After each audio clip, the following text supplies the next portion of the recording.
Good morning, evening, afternoon, everyone. Welcome to the ESR ACC GT Challenge, Season 4, Race 2. Today we find ourselves in the beautiful Mazda Raceway Laguna Seca in Salinas, California. And to any who's been following this, the last few racing series we've had, the ESR, will be very familiar with this circuit. We've had it in. Have we had it in the Academy, Ayrton? No, that was when we had Zandvoort for everyone, wasn't it? Oh, Well, we did you're have it. talking Laguna Seca? Yeah, well, we had it in the Wednesday Yeah, we had it in the speed Wednesday series. series a couple weeks ago, so that one's still pretty fresh in most people's Mm-hmm. minds. I am Cole McCray, as we've already kind of said his name. That is Oh, I'm Ayrton. Ayrton Tobin. Yeah, sorry, that was kind of a clunky introduction, but yes, as you can see, we've returned to Laguna Seca, and no one will be a stranger to see that Mike Stoffmeal is qualifying on the pole so far. I'd like to extend a brief apologies for the little bit lateness in this race upload. There was a little bit of scheduling hecticness, and there's a little bit of figuring some stuff out at the last second, so we had to delay the recording a little bit. But we're here now. That's all that matters. We're all friends. Well, I mean, I'm your friend at least. So, but yes, is Richard Higgs in this series, or is it Matt Higgs? I believe we were unsure about that last time. Oh, goodness, I'm not even sure which one of them is even driving. I think that is Matt. You know, Let me I think let me that do some sleuthing. I mean, for all the emphasis that we try to place on being professional in this server, it would be really nice to just have the correct named person. But it's not that big of a deal. We got Jeff struggling to qualify up where we know he's capable of being. I mean, last week at Zandvoort, or 2 weeks ago, apologies, at Zandvoort, he was up near the top. He had a great race despite being in the Jaguar. One of only two in this race, as last time. The other is, of course, Josh McLaughlin, who is currently in 25th. Indeed. But with that, we have end of qualifying for this race. As usual, it is a single race with one mandatory pit stopple. And with Jeff coming across the line, doesn't seem too likely. Yes, Hmm. he was not able to set a faster lap than Wow, 15th. 15th. Not good Oof. for one of the fastest guys last time. Yes, well, that much is obvious. Clear, at least. I shouldn't say obvious, Mm-hmm. but um, David Nelson pulling a pretty good qualifying up in 6th or 7th, apologies, right up behind Matt Mm-hmm. Higgs in 6th, one of the Higgses. Oh, Well, I I'll do tell I you. do think it is Matt because we were talking about it a little bit earlier. He almost spoiled it for me. Well, unfortunately for the field, Stoffel got the win in last week because he thought Zandvoort was going to be the worst track for that car, and he won there. This should be a much better track for that GTR. Do I forget the characteristics of the GTR. I believe we agreed that it was It a not accelerates good in the really straight well. line. It accelerates really well. It does not have good aero, so it's not very good at like long sustained turns. But sharp turns, accelerating in and out of them. Yes, this track Well, should be pretty it could good. be. I mean, there are a few tight turns. I mean, the hairpin is definitely one of them last turn as well. But we do have the very sweeping two following the corkscrew turns 9 and 10 that are not exactly super tight, and following like turn 6, the mysteriously banked turn 5. So it could be either or. I mean, obviously he's found some speed here, so what do I know? But Mhm.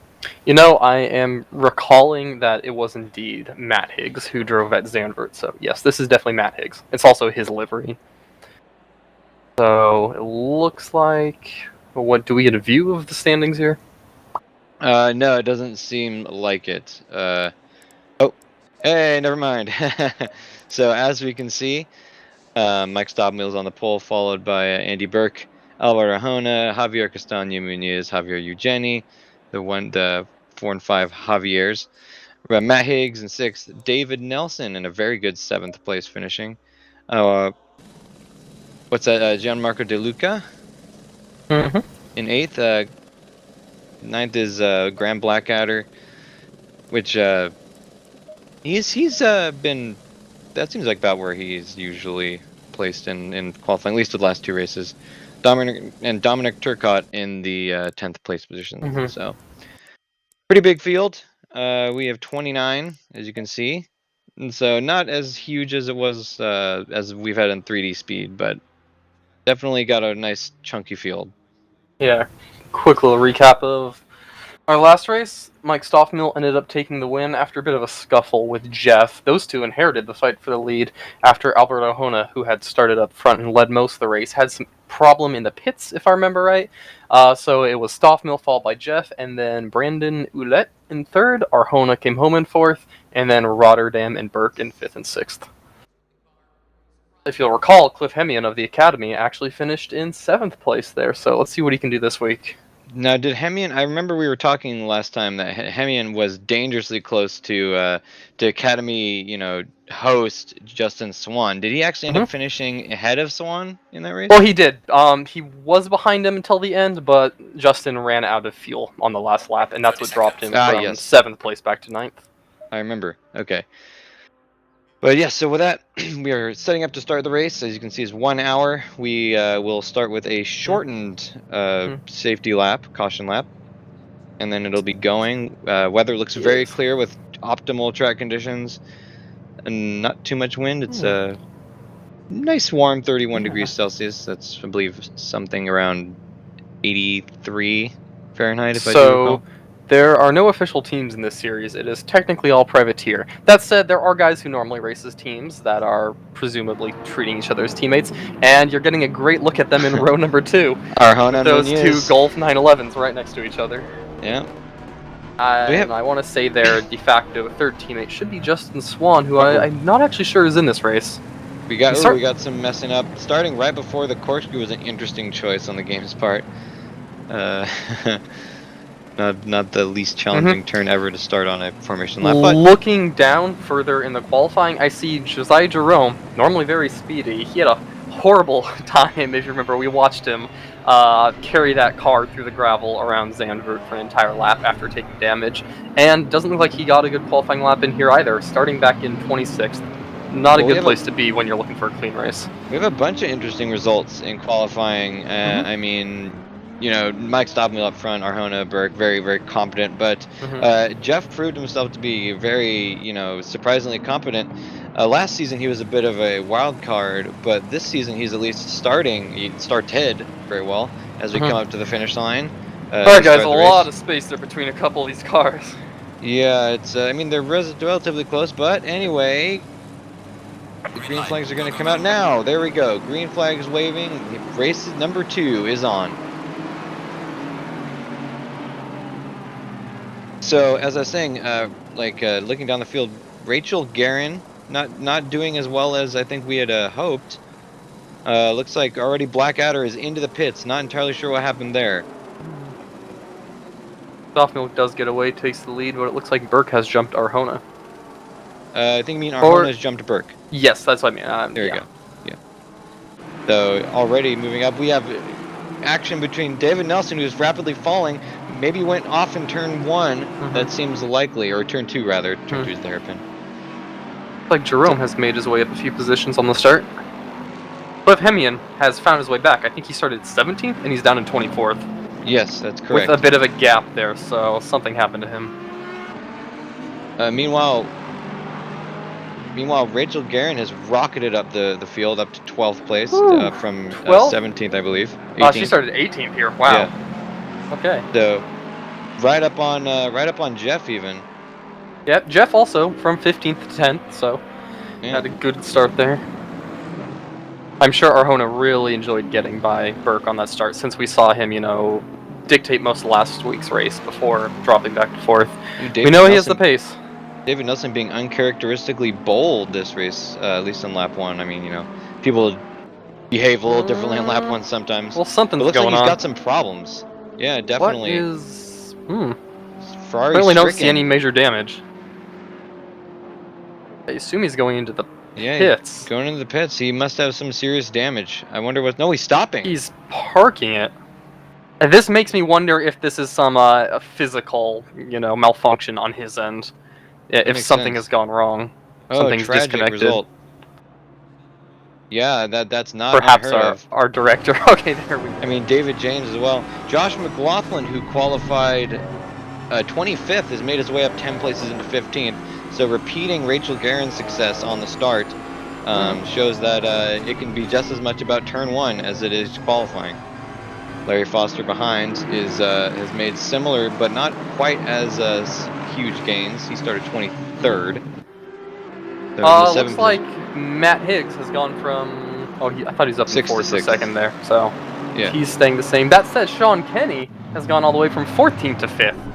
So Matt Higgs' old teammate Kenny rocketed up to the field and got by him somehow. That is.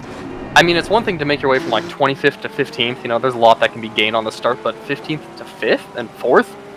Yeah, Wow, generally those are where some the gaps fast guys start you're widening passing. up is near the front. You're right. Sorry about that. I interrupted you. What you're saying? I just thought that's very impressive, and I wonder what happened there. Certainly.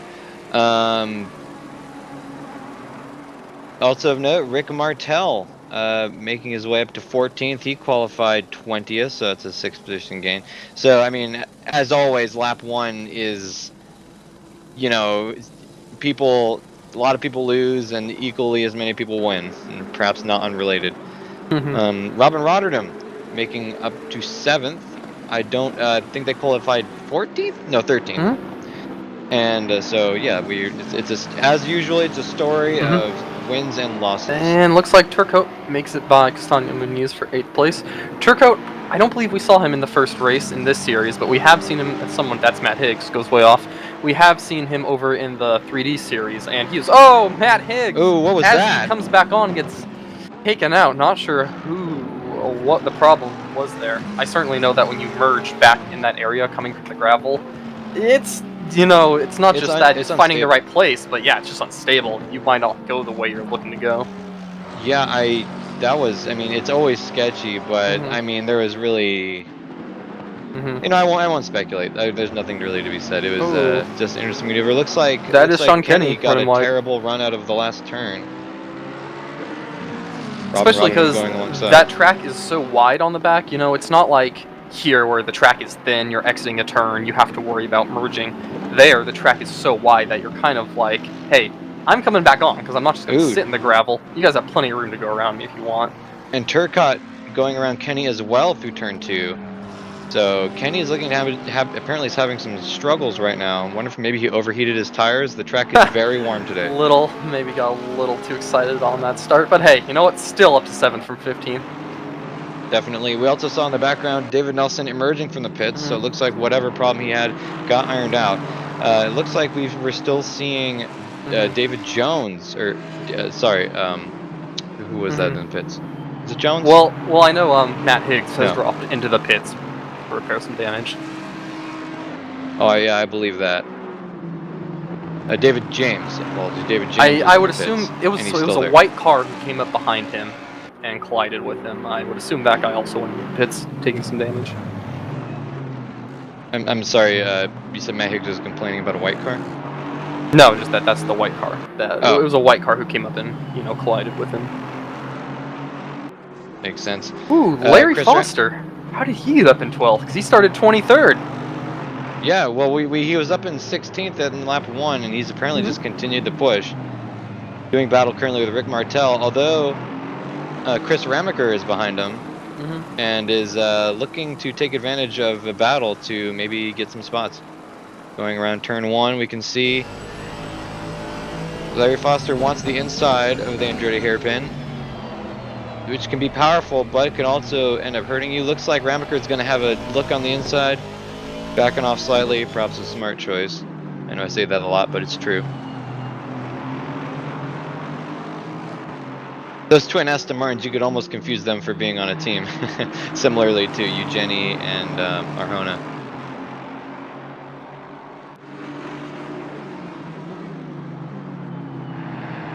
So far, the status quo is being maintained. We see Jeff coming back up into 8th place, so definitely making some positions. As Kenny continues to fall, not very fast, but he is losing some time. So Hemian started 16th and dropped all the way back to like the back 20s. but then through the preceding chaos has made his way back up to 14th.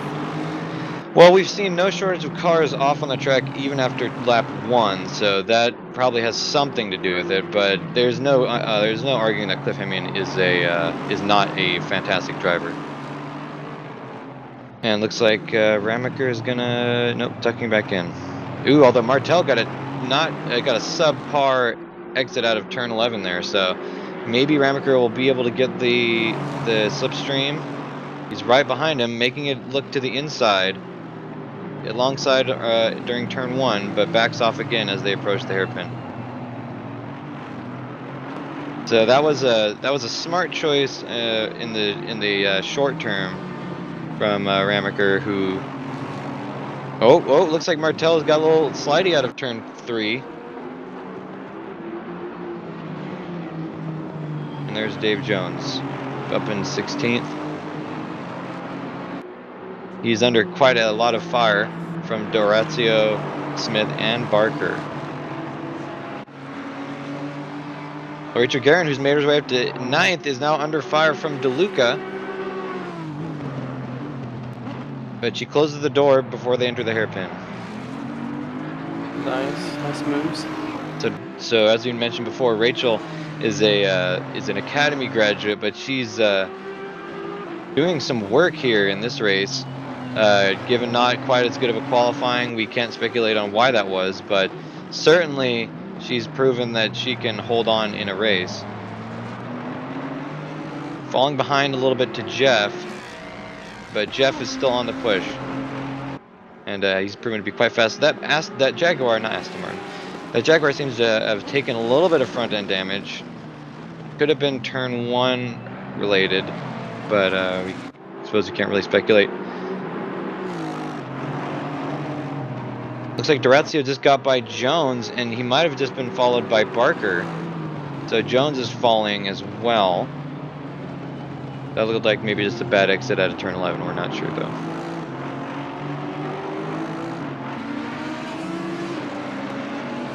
Josiah Jerome in that Saint-Deloc Audi.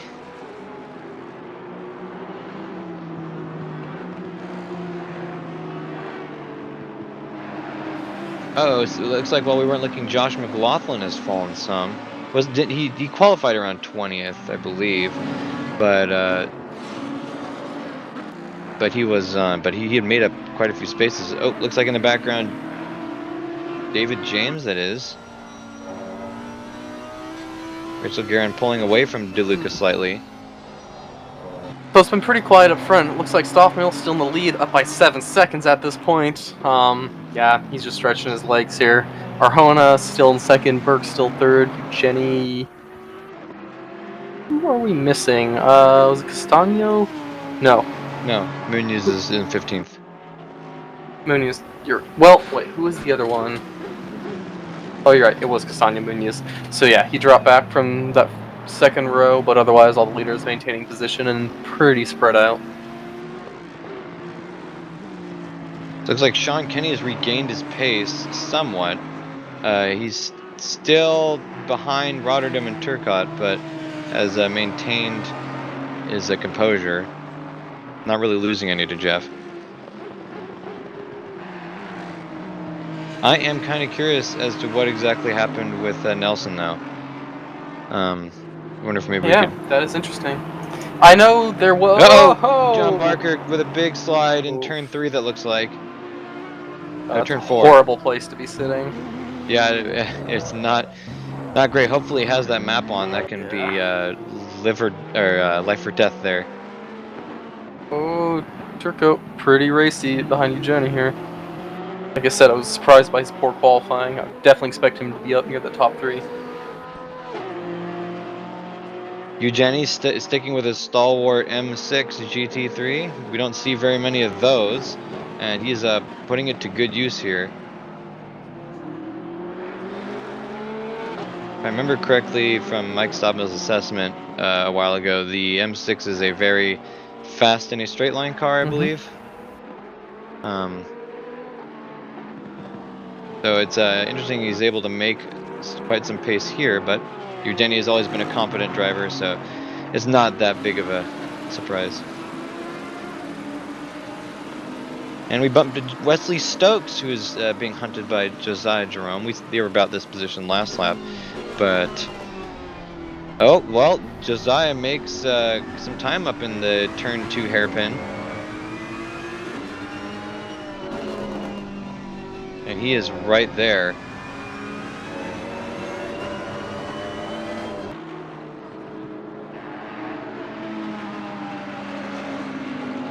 Having a look up the ranks, Mike Stockmill is now almost 10 seconds ahead, so yeah, he's just putting down tracks at this point. Oof. Wow, yeah. But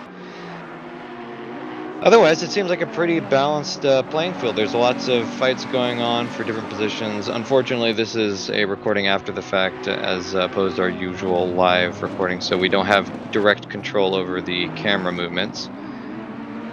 But the auto director appears to be doing a fairly good job.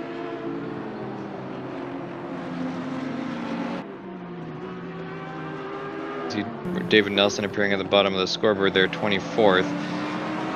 Time is not appearing, which makes you think he might be having troubles again. Now, did we see what happened to McLaughlin? Because he's down 1 lap. No, we didn't, but we... Looks like he's the first of the 1 lap down cars. We caught Actually, that Barker he did is fall. now. David Nelson now down 3 laps. I don't think he retired, or else it would show up in the pits. Suppose he just went back to the pits. Perfectly possible that he got into some more trouble that we just weren't viewing at the time.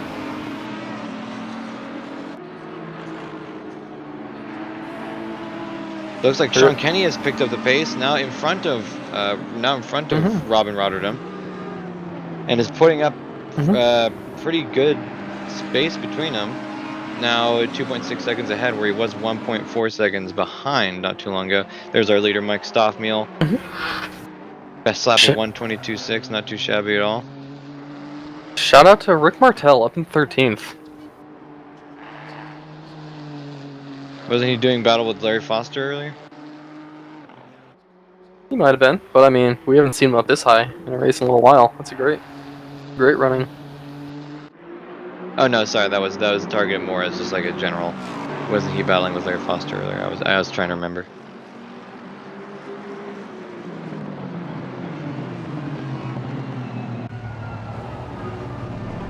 So Foster is now approaching DeLuca, who appears to have either made a mistake or something, because Garin is pulled away handily with it almost 7 seconds. So he must have made a mistake of some sort, but now he's under fire from Foster. Maybe we'll get a view of this. It looks like Burke is within about a second of Arjona for second. And Foster is making a move around the outside of turn 4, or turn 5, apologies. It looks like Stoff is setting about 1 second per lap advantage over the rest of the field right now. And the rest of the field is no slouch. I mean, Arjona, Jeff, Eugenie. You know, none of these guys are slow. Clearly, the rest of the field just needs to embrace the older cars, like the GTR. Clearly, DeLuca with a terrible exit out of turn 9, but he's too wide. The line on that turn is very limited. Ramaker is going around the outside of Foster, who got mixed up with the pass attempt. Looks like they all hold position. Yeah, nothing has changed. But Martel and Hemian behind have made quite some progress in that ensuing scuffle. I mean, if you can make if you see a pass attempt opportunity, go for it. But there are very few between turn 8, 9, and 10, which is the corkscrew and the 2 turns after. There's you gotta be really careful with the opportunities you pick there, because the camber corners can wreak havoc if you're offline.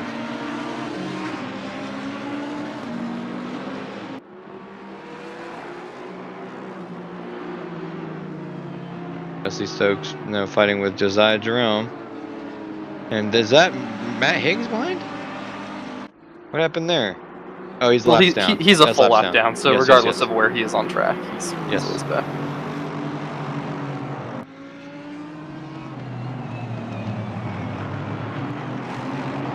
And now we see Ramaker being really aggressive. And Hemian is falling. He's made some mistake. Oh no. What a shame. Now Martel is back in the hunt. I know there's usually a tent in the infield here where they're serving like champagne to high-profile guests. I'm supposing Hemian and his Bentley drove by and looked over and saw that and was like, "Ah, yes, I must pull over and join them." I'm not going to miss an opportunity. No, maybe he just ran out. And as we can see, Muniz is also struggling. That was the last Oof. turn, turn Rough day for 11. Muniz. Qualifying in the second row, and hopes swiftly dashed of maintaining that position.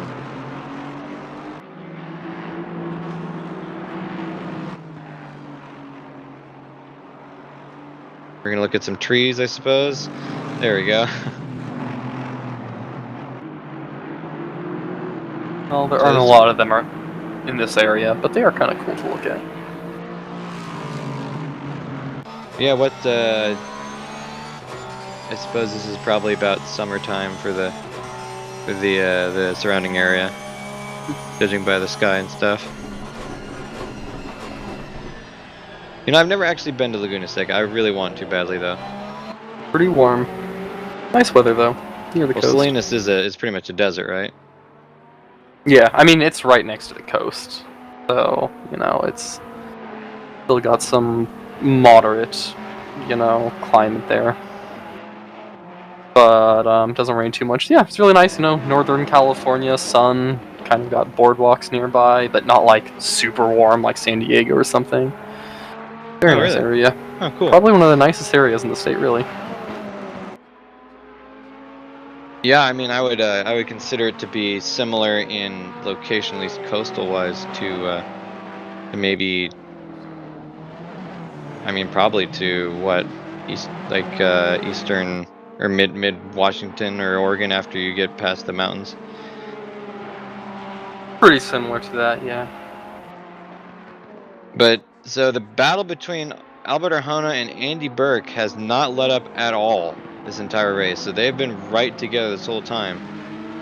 You know, as soon as Burke made the move on, or no, Arjona made the move on Burke at the beginning. My apologies. They've kind of just been glued nose to tail. They're now coming up on David Nelson, who's set some respectable laps. We can see last lap 1:24.1, so he's figured out his rhythm. Unfortunate that it took 20 minutes to do so, but you know that's just how it is sometimes. And we can see Javier Castaño Muñoz in the pits. Pit window is opening. Just coming out. Oh, right after the pit window opens. That's tragic. Well, I mean, I suppose there's nothing really you can do about that.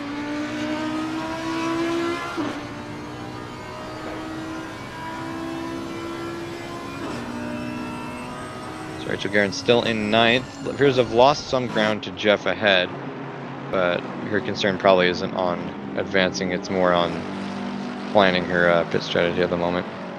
John Kenny doing battle with Robin Rotterdam. Still hanging on 7th. Well, wasn't Kenny up into 6th a few minutes ago? They might. Well, he was as high as 5th, and dropped back a bit. Then I think moved up 1. Now he's back 7th.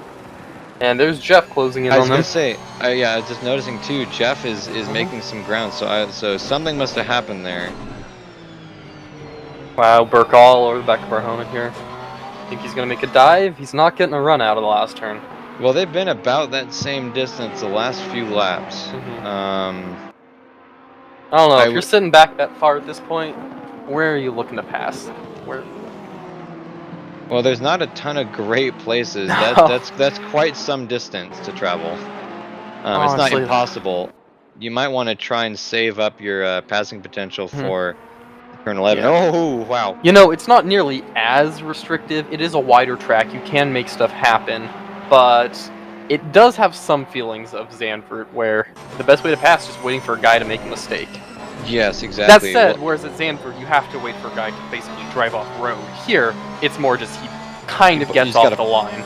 You just gotta punish a mistake, yeah. Yeah, but even still, you can't really just make it happen on your own unless he makes a little mistake. So our first 2 cars in the pits, under the window, that's Matt Higgs and Javier Muñoz.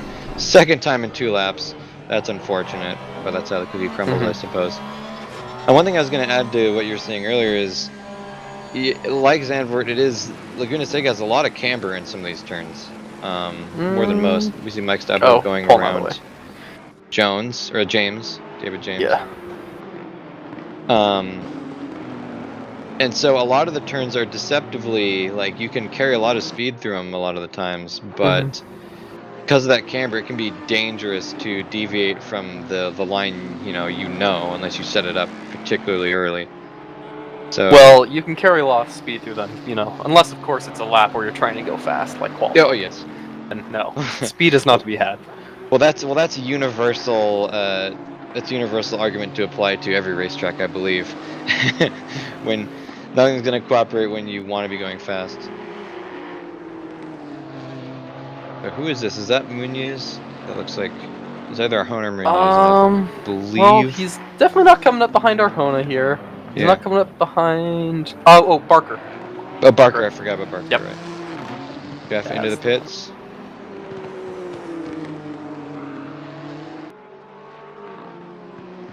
Bohemian with a flying pit stop. I don't know what he did to get him out so fast. Oh no! Barker! Barker spins it right before the pits. That might be him saying, "Okay, time to pit." Well, I gotta say, watching Stoffmeal enter that turn, he doesn't just go out over the curb; he goes to the dirt there. Yeah. I've certainly, you always see people going wide on exit. You don't see too many going that aggressively wide entering the turn, but he's using up every millimeter of that track. Yeah, it definitely takes guts to do that. As you get closer to the dirt. Oh, who's that? That is either. It's not Josiah. Who that's is that? Garen, I think. Oh yeah, it's Rachel Garen. You're right. Yep. Falling. Was for position. Just got passed by Foster and Raymaker. So that should just be 2 spots she loses. Although Martel is right behind her. I would say maybe Martel is going to take that too. Well, no, on the map, it's showing on timing right behind, but I'm looking on the map back behind them, and it looks like she... No. Never mind, Martel did get by her. Just hasn't updated yet. Rather saying I'm always anxious about that green patch on how much traction that provides. I mean, obviously, Stoffmeal has quite a bit of confidence, but I mean, it seems like every other sim, it's like super sticky and perfect, or just basically class. Yeah. And so I'm always really hesitant. So Jeff has exited the pits. Oh, I'm sure he would love to have come out in front of them, had some clean air there. Gonna want to get by Martel as soon as he can. I wouldn't be surprised if he kind of forces it in here. Well, that wasn't a bad place to come out particularly. I mean, obviously he'd like to be out in front, but he's got a couple of potentially good passing opportunities coming up. As Andy Burke also goes into the pits. No, he gets a little aggressive and goes too wide, now loses a position. Oh, that's, yeah. Well, cold tires. And that's why I'm sure you would love to come out a little bit further up. Start messing with these cars who aren't fighting you, and, problems lead to problems.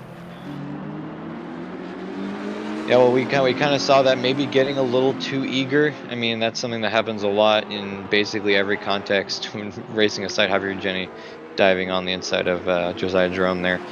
But, a lot of times, in a lot of ways, it's worth it to just sit where you are and kind of gather yourself and make a concerted effort rather than trying to go a little bold. Of course, that could have just been that's a simple mistake. I was going to say, that's so easy to say on that one, but then I've had other races where I can specifically look and say, I should have been more aggressive when I had the fresh tires and didn't go after things when I needed to, and it ended up costing me races. And it's always going to be the worst. That's true, but also, it's also easy to say that versus, if you had been overly aggressive, it's possible you could have, overshot or had, a mistake. And then in this specific instance, Jeff was dealing with cold tires. He'd only been on them for about a turn and a half. So not to say I'm familiar at all with how the tire model behaves in this game, but it's certainly possible that could have just been being a little overzealous on cold tires. We can't know for sure, but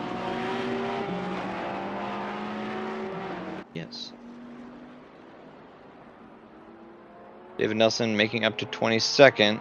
Now that's one of those positions has been ceded by Josh McLaughlin behind. There has been some progress being made. Arjona into the pits and Larry Foster as well.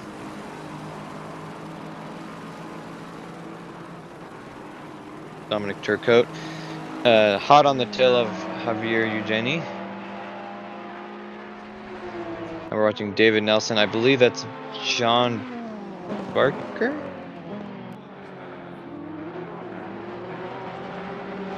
Not entirely sure there.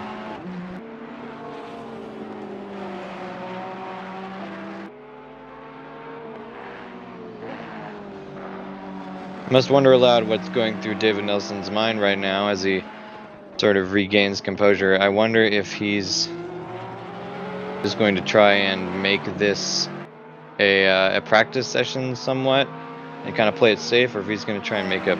Well, how many laps is he down? The big separator appears to be Josiah Jerome up to David James.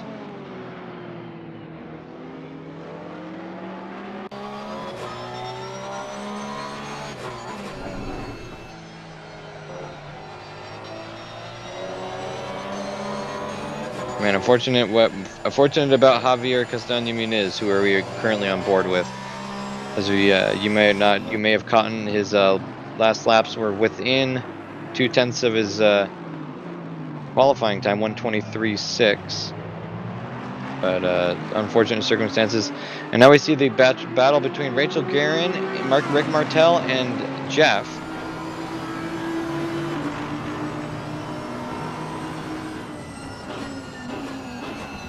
Whoa, Jeff dives hard to the inside. Looks like he outbroke himself yet again.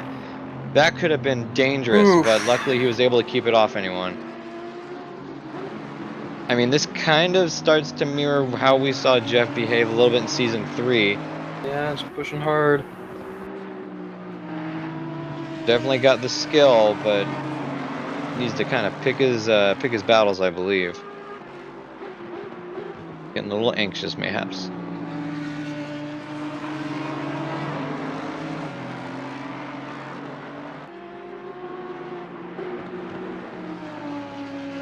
Kind of intrigued that Mike Stoppmill has yet to pit. We are now approaching the halfway point, so I've still got plenty of time, but there must be some strategy going on in that supercomputer he has instead of a brain. We are halfway through. Keep pushing. Yep, just under 10 minutes as we just crossed halfway in this race. Robin Rotterdam, Sean Kenny, both simultaneously going in the pits as Rachel Guerin goes a little bit wide on turn 10, dips a couple of tires, and into the pits. I was about to say Rotterdam in third, but no, he hadn't pitted. All it looks like he is now.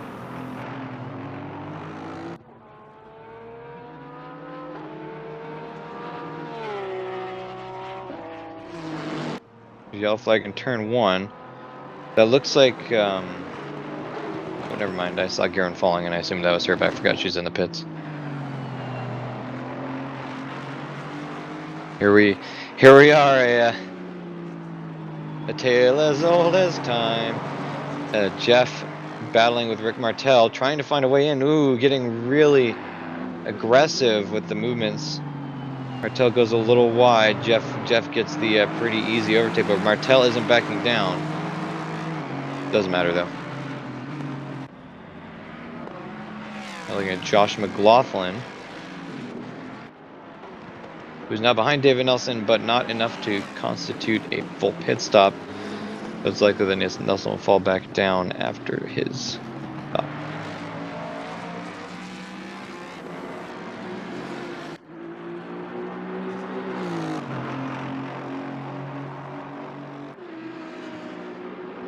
That Ramaker and DeLuca both in the pits. That's P3 and 4. And as does Rick Martel. So anymore, just Wesley Stokes, Javier Castaño Muniz. Oh no, David Nelson, not Muniz. My apologies.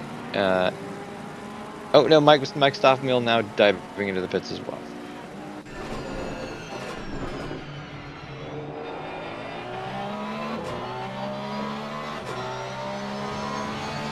So Turcotte just passed a whole bunch of people, but including Wesley Stokes, who has not pitted yet, as we just mentioned, but was fighting for position at that time.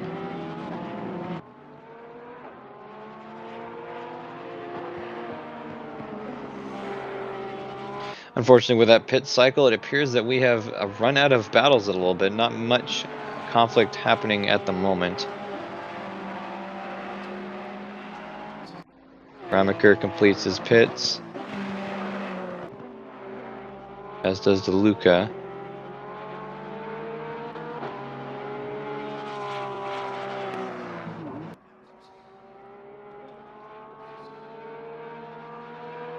In a second, we'll do a stop meal check, but what is his gap to Arjona? We will find out.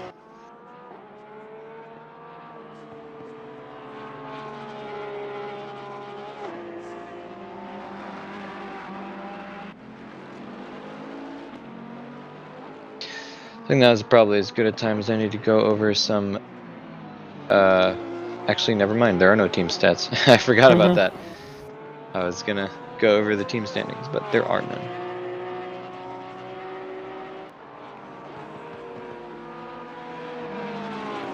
Wesley Stokes now into the pits. Looks like Jeff is doing battle with Martel yet again. I wonder what's happened, because he made it by pretty handily around turn 5, the last lap, but now he's only 5 thousandths of a second down on Martel. So,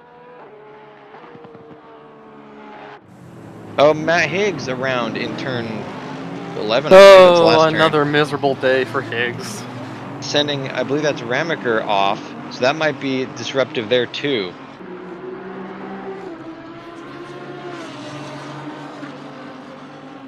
Yeah, there's no wonder that Matt Higgs didn't want to talk to me earlier about the race. I mean, obviously I didn't want to talk either once I remembered, but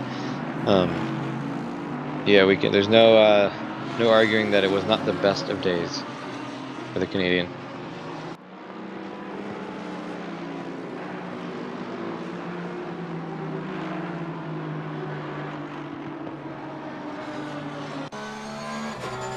On board with our Hona.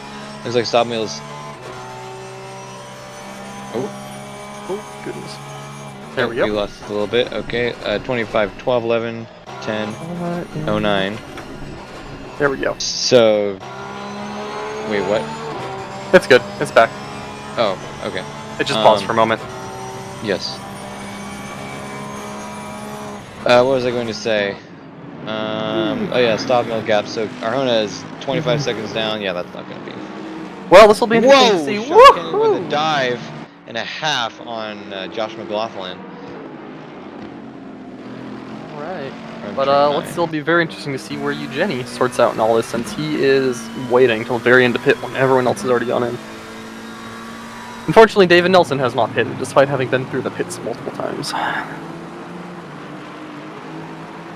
Yes. Well, I think he's perhaps just because he's well out of the points at this point, right? So you could easily treat this as a practice race without losing too much.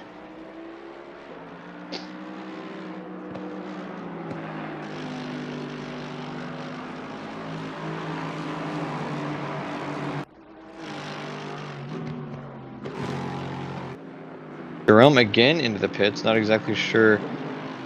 Interesting. What's going on with that? Could have had some damage. I just realized Sean Kenny is our only Mercedes in the field.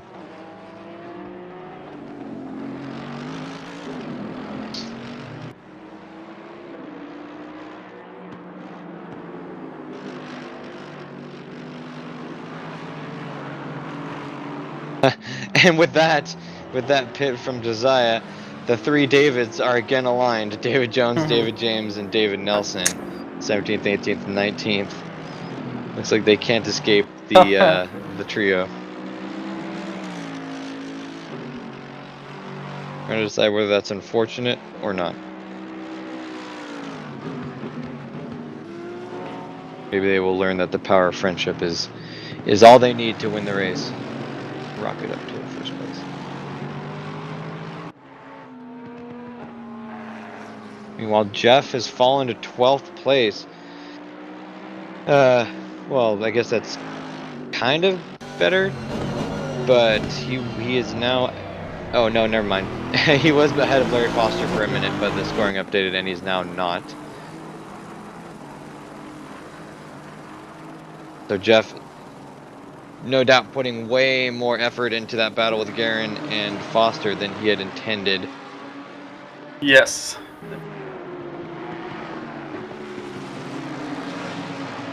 He is ending up not being too far off where he qualified.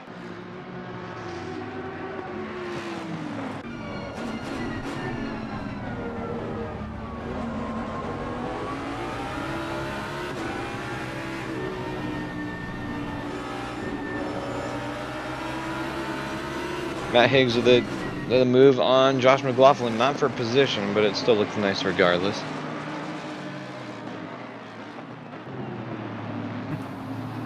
All that matters. What's that? A nice pass, regardless. That's all that matters. It looks good. Oh yeah, that's all that matters. Yeah. So Nelson completing his pit stop and breaking up the David trio. No. Yeah. Pour one out for the Davids. And also for that turn 3 turn marker. Well, most of the turn brake markers have remained intact today, so Not that that's a good thing. There's another one sitting on the right side. So let's see, Eugenie, he is coming out in 5th, so fortunately that kind of the overcut did not work out too well for him. He dropped a position or 2. Yeah, it's true. And Matt Higgs off a little bit in turn 6. Able to recover it this time. Didn't touch the gravel though. I mean, the moment you touch that, it's over. Yeah, not only is it slowing, but it's very bumpy. Looking to settle the car. Larry Foster and DeLuca still battling out with Garin following some distance behind. Through all of this, John Barker is somehow 16th. I don't know how he's still up there. I bet he's thanking his lucky stars. He hasn't had the issues others have had. We are missing there were 29, right? I think 7 drivers. We're missing quite a few drivers. The only one I really know for a fact who was involved in that turn 1 incident that we didn't see was Graham something. Blackadder? Something like that. Blackadder? Yeah. Yes, I know he was involved in an incident there.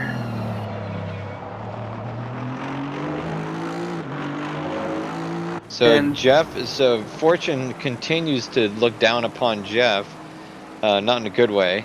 He's fallen to Rick Martel and is now at some risk of getting run down by Cliff Hemian.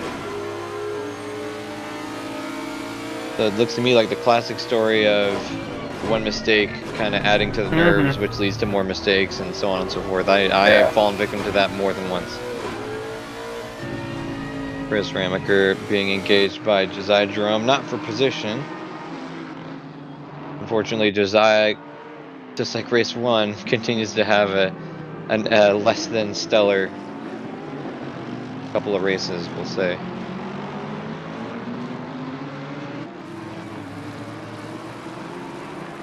Yes, out of the race, and to my knowledge, Blackadder has withdrawn from the series. Oh, really? Laguna Seca can do that to a man. Shattered dreams. Oh, Josiah outbreaking. Josiah goes by. Did he say why he withdrew? Just life? Yes. That's a pretty good reason. The unfortunate thing about this map on this overview is that it's not color-coded. It would be nice to see cars that are... Oh no, Jeff in the pits now! Jeff. One of 2 things has happened. Either he took severe damage and had to teleport back as Chris Raymaker goes off. He will be passed by DeLuca. That's Stoffmeal, I thought. No, push it out. Oh, you're right. That was stoppable. Um, Well, then he survives with hardly, any damage from that off. yeah, that I was actually about to applaud how well he handled going off in turn 6. That corner eats drivers if you go off too much. But anyway, as I was speculating on Jeff, either he had an issue and had to teleport back to the pits, which would be a substantial pit stop, or nope, he's rolling, so it looks like he might have just gone back in to repair some damage or something. He is still 16th, but unfortunately at least 2 laps down. So unfortunately, he settles near where he qualified, as made a little mention earlier. So at the moment we have 11 drivers on the lead lap, courtesy of Stoffmill's blistering pace today. You didn't really have any traffic to fight with this time, He didn't have Arjona or Jeff out in front of him. It's just been smooth sailing. Exactly, and man, that's kind of just the name of the game, right? He gets out front, and there's no dirtiness of any sort. It's been a little while since we've seen one just like this from him, where starts up front, gets away, is gone. Oh, perhaps I should clarify that by name of the game. I meant just that's kind of what everyone aims to do when they qualify first. I mean, usually that's not possible, but yeah, Stoffmill hasn't been the quite the dominator that we've seen in series past, but this race. Well, perhaps partially due to handicapping himself with car selection. Well, I mean, he's handicapped himself with car selection today, and it seems to be working out relatively the same.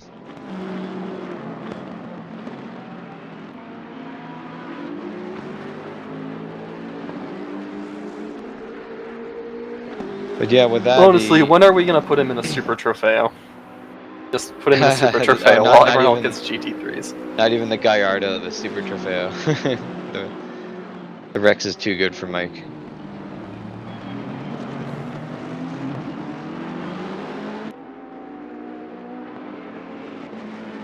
I don't think the rest of us are ready for that. We can't handle that kind of embarrassment. Yeah.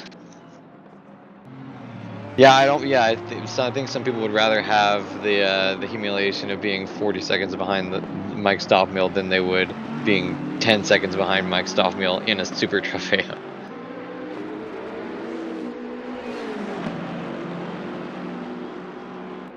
So battles that are kind of the only ones we have is really just DeLuca versus Raymaker, and that's maybe Burke versus Arjona, but that's all we got going right now. It's all back markers.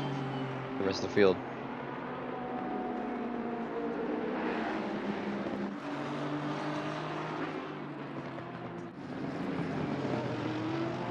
Matt Higgs looking awfully racy around 9th place Larry Foster. He's got to be careful there. Yeah, he's getting multiple laps down. I mean, just adding up the numbers looks like upwards of 12. I don't think that's right, but considering the gap Larry has in front and behind him, it wouldn't shock me to see him kind of just let Matt go here and be like, fine, whatever, just don't harass me, don't wreck me. Well, he stands to lose a lot more than Matt stands to lose, that's for sure.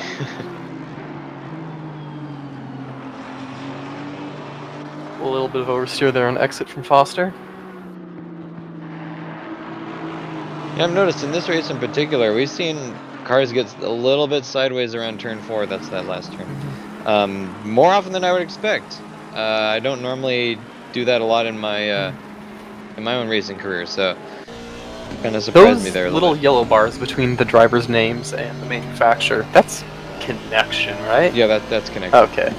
And the higher the bar, the worse the connection. Okay, so that's ping. Gotcha. Yeah.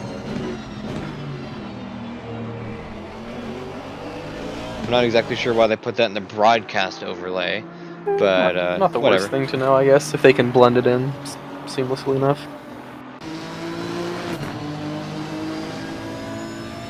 Alright, let's see. From a best of 122.6 to a last of 123 flat. Alright, so 47 minutes in and 4/10 off. This is not fair.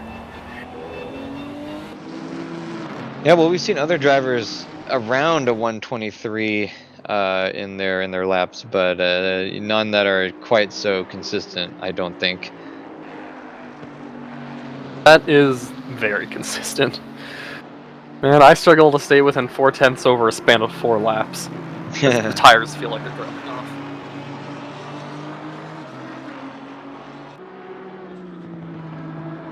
I mean, yeah, that's the fight that we always fight with ourselves. You know, how to be as fast as possible, but also be consistent.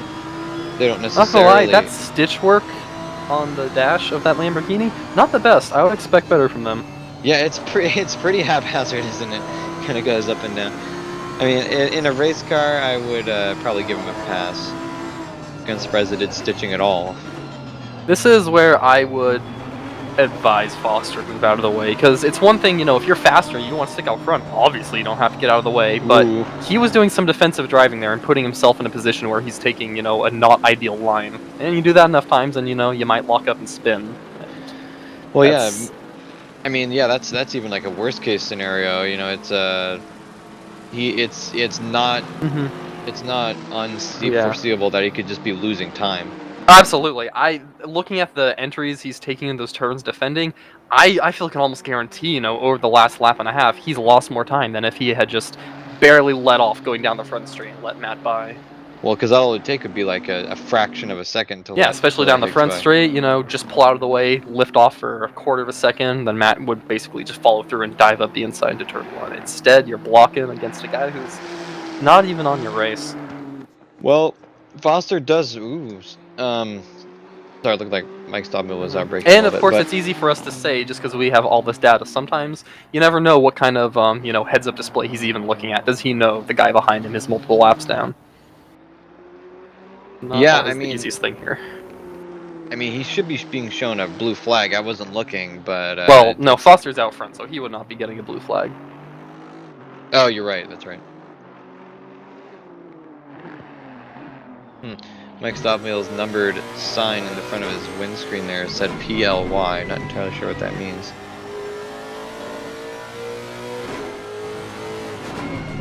But yeah, it'd only take a fraction of a second for Foster to let Higgs by, and it's.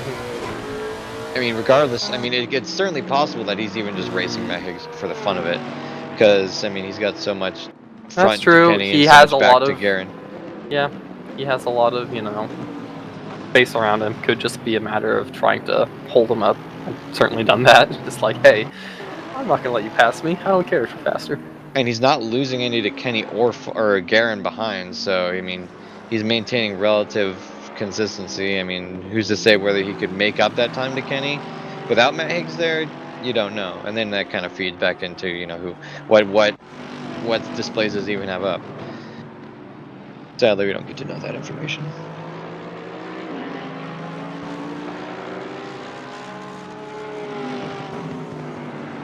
John Kenny, though, right behind Raymaker.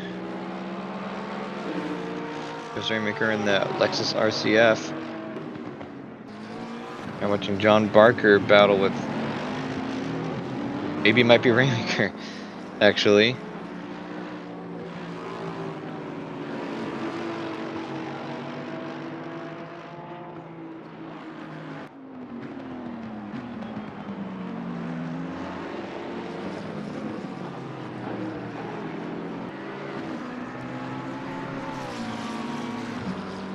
Yeah, these are all just battles between lapped traffic. I mean, a surprisingly clean race aside from, you know, there's always chaos in lap 1. Unfortunately, that means there's not a whole lot to talk about. Although Burke is back to where he was behind Arjona, only 3/10 off. Shame we couldn't be watching that. Although DeLuca is right behind Garen, as we're seeing here.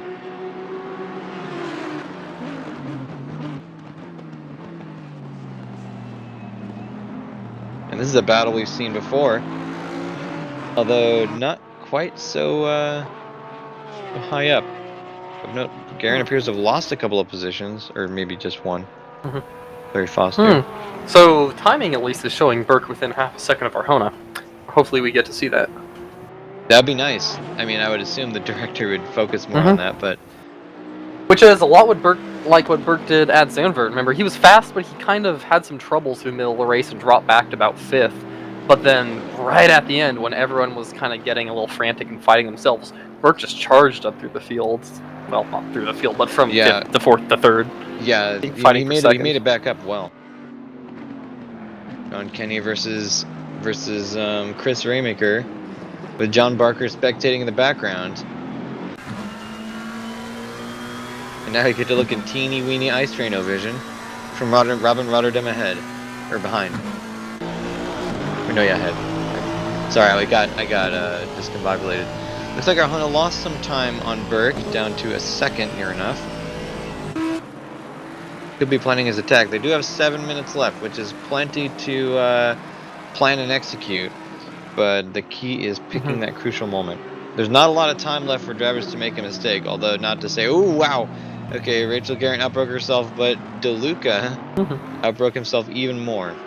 So I have a little insider trading knowledge here you can take to the bank. It appears what happened to Nat Higgs after that initial incident when, we saw him drop back, but then he pitted and lost a bunch of time, was that exiting, I think it's turn 4, Jones had been involved in some other incident with his Aston Martin, and as his spinning car drifted up across the track, Higgs went straight into him and then into a barrier, taking substantial damage. Ouch. Well, I guess that's how it goes sometimes. Ooh, DeLuca looking very racy, almost a little too racy. In fact, now that I'm looking at this incident that involved them, Higgs drove into a minefield. You had McLaughlin, Jones, and Jerome all spinning through the gravel in some wild incident.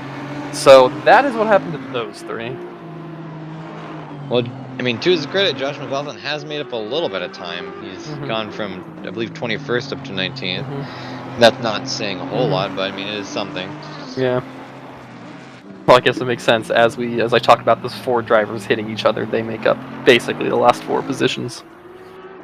David Nelson, due no doubt partly to some drivers leaving, but also to just maintaining consistency, he's made his way up from 24th to 20th. That's good. Jones and James, likewise.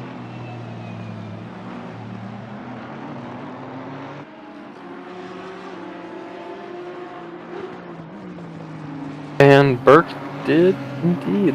Yep, get by up into second. Oh yeah, wow, looks like our Honda might have made a mistake. Now 2 seconds behind. Yeah, that is a sizable gap, so either Burke just has a lot of speed in him and is driving away, or our Honda might have made a mistake. I think it's more likely that our Honda made a mistake, but I guess there's no way to know for sure. And thus, one of our only 2 remaining battles disintegrates. Unless our Honda can reapply the pressure, it's all about DeLuca and Garrett.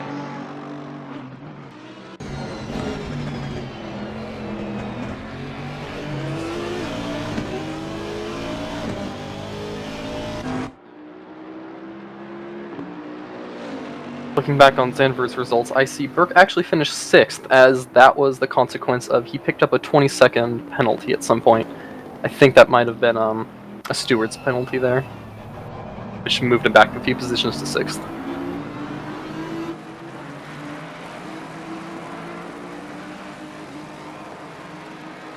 Because it would appear in this season we are using time penalties as opposed to, points penalties. Yeah.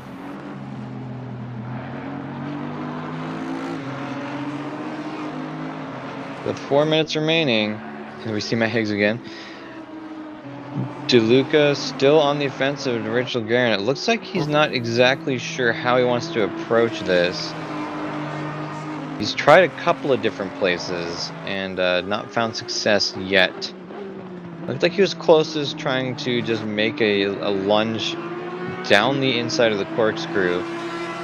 Now that's very challenging place, but it looks like that's where he's getting most of the time, except for he goes off in turn 6, so that makes it not set upable. There's someone in the inside that was causing yellow flag, not entirely sure who that is.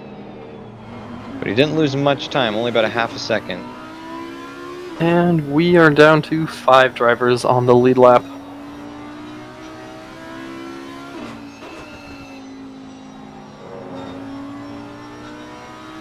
Another yellow flag for a car that's spun, who is, oh nope, back to the pits. It was Robin Rotterdam.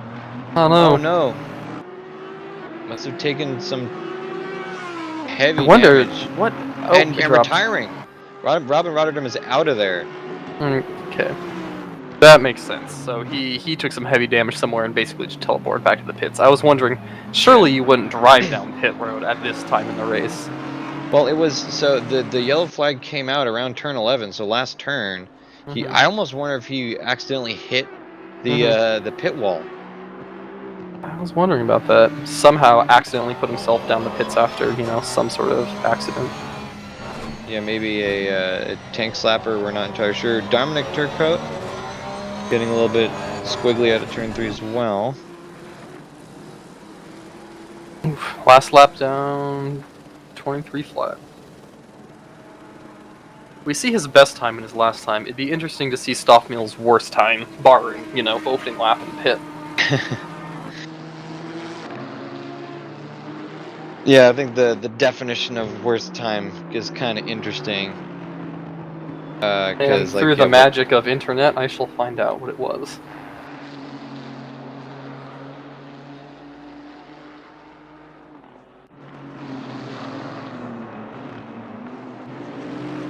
Looks like his oh worst no, lap. Garen spins. Oh no! At least I think that was Garen. It was either Garen or DeLuca. Oh no, it wasn't Garen at all. That was a Jones. Okay, I wonder what that was. But Apologies, that Stoffmeal's was. worst lap in what I can only assume was traffic on lap 20 was a 124 flat. Oh, what a terrible lap. Oh man. Just horrible. It's only slightly slower than my best lap in this game.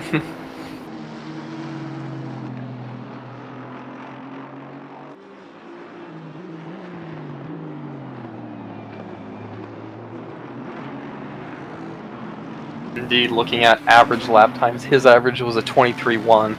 Next average was a 24.3, so a whole 1.2 seconds clear on average lap time. Leader is on the final lap. Give it all you can. And here we see DeLuca's caught back up to Garen yet again and goes off in the same place, turn 6. Didn't lose really any time though, but he might be feeling his own pressure. 30 seconds left. That will be enough for one more lap, I think.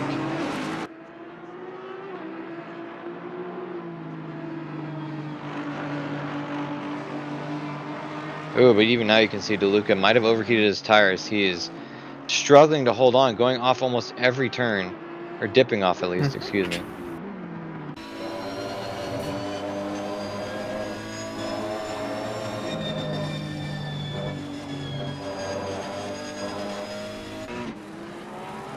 Andrew Burke was still well clear of Albert Arjona. Starting the last lap for Andrew Burke.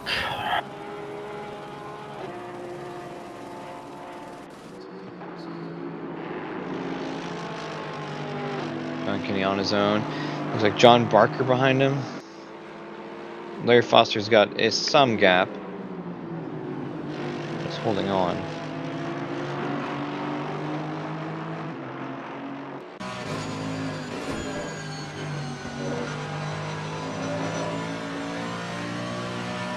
Leader has finished the race.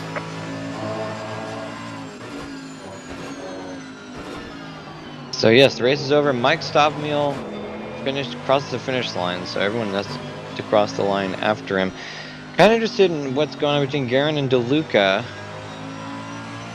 Also, David Nelson has gotten up into 18th place, past Josh McLaughlin. So the trio of Davids is reunited at last.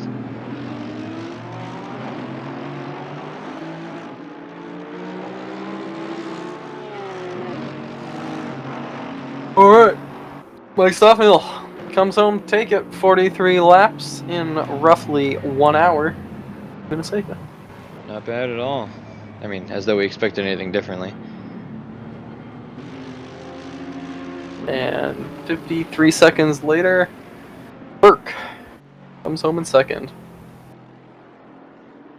Looks like Arjona had some trouble, falling back 5 seconds in that last lap. Well, 5 seconds from, I think, I 3. imagine he just gave it his all, maybe he overpushed and then just resigned himself to third. Jeff with a unfortunate 15th place. I mean, That's right where he started. by a lot of people's metric. What's that, Ayrton? I believe that's right where he started. Yes. I was going to say, by most people's metric, a lot of people compare by their qualifying time. That's not too bad, but... Yeah. Oh, Well, look at and Cliff Graham Hemian. Blackadder expressing his distaste for the race. Yikes. Yeah. Well, I'm gonna say Cliff Hemian, after a very up and down race and multiple laps down, 2 laps down, comes home in 12th place. Not bad at all. Not bad at all. Rick Martel had a very nice race. I don't think we saw any issues from him. 11th place. Yes, so with that, that is round 2. We have now, our final order is, of course, Mike Stoppmeal in first place, Andrew Burke second, Albert Arjona in third, Dominic Turcotte in fourth, Javier Eugeni in fifth, Chris Raymaker sixth, Sean Kenny seventh, Larry Foster eighth, Rachel Guerin, respectable ninth, DeLuca in 10th, Rick Martel in 11th, Cliff Hemian 12th, Carlo Durazio, John Barker, Jeff, rounding out to 15, Dave Jones, Dave James, David Nelson 16th, 17th, 18th, Josh McLaughlin 19th, Robin Rotterdam 20th, Josiah Jerome 21st, and Richard Higgs 22nd. Is that right? There must have been some Yes, I error think so. there. Wasn't Matt Higgs, which I called Richard accidentally because that's what he's listed as. Was he in 21st? Because Robin quit. Yeah. Not sure what happened there. So in any case, well, the official results are Robin Rotterdam 20th, Josiah Drum 21st, Matt Higgs 22nd. Perhaps it is scoring Rotterdam in front because he might have completed more laps than Higgs after he left with like 2 laps to go, but Higgs was, I think, 3 or 4 laps down. It certainly seems so. Mm-hmm. Actually, I'm kind of curious.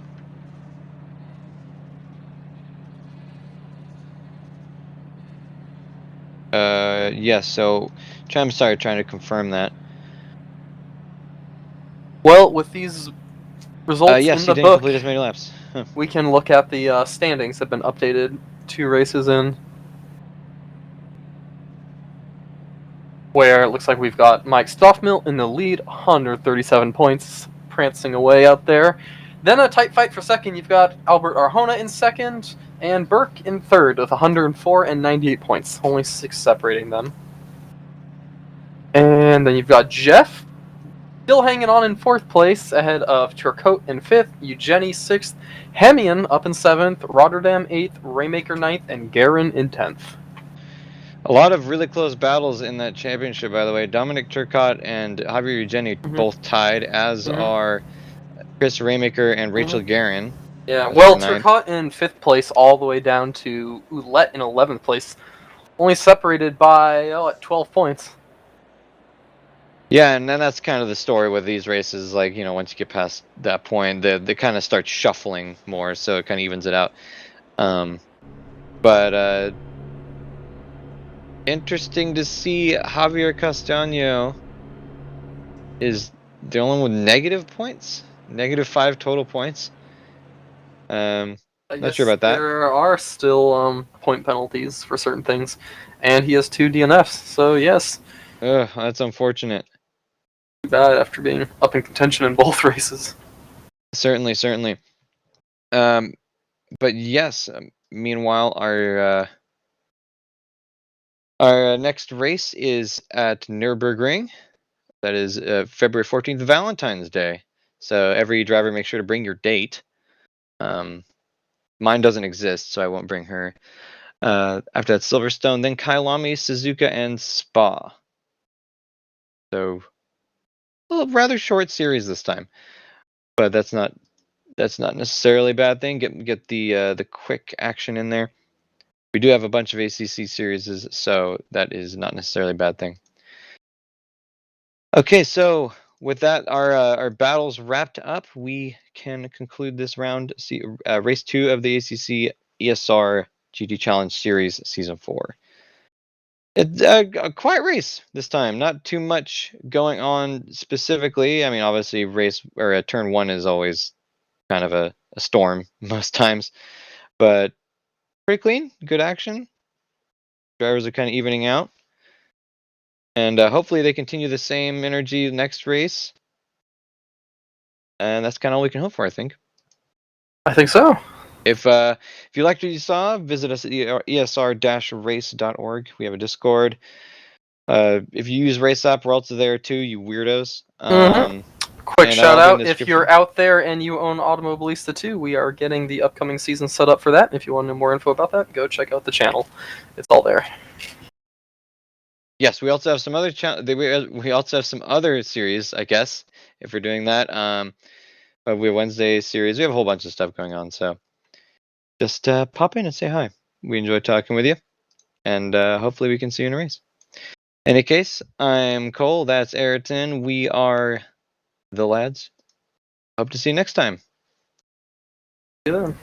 Bye bye.